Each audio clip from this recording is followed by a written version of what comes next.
What's up, guys? It's Koi.love here, and welcome back to another episode of Kickin with Koi.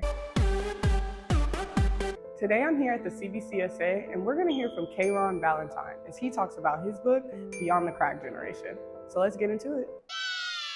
Culture dictates morality, right? Culture dictates what's right or wrong. In one community, you get hit, you tell, you did right. In another community, you get hit and don't fight back. That's a violation. This time period shifted the culture of our community, and then it was amplified through entertainment.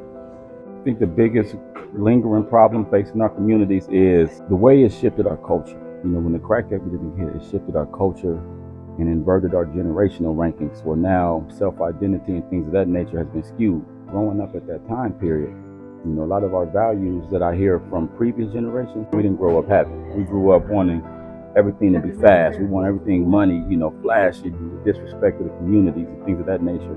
On top of the mass incarceration and the broken families, I think that's the most lingering problem. What would you say the biggest key takeaways from the book would be? It's to really understand trauma from a practical standpoint, and how trauma affects our brain and how it affects our consciousness and how it affects our reactions, and subsequently how it has now affected our culture.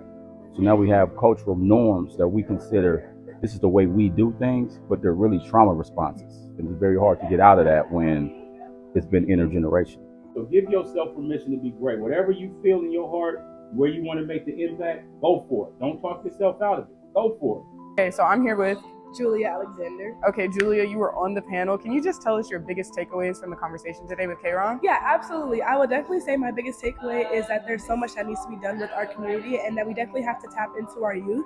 We have to provide them with resources that they can achieve in higher education and just in life, and it all begins with us. Key takeaways from the talk were mostly about what he said about trauma and how it's not necessarily the event that happens, but it's how it internalizes. I think the one thing that stuck with me the most was just really making sure to explain your why and to really lock in on your why, because at the end of the day, not everyone's going to agree with what you have to say. But if you're really locked in on your why and why you want to do something, eventually you'll get there and more people will follow, more people will believe, because if you're really passionate about something, other people will join you in that passion.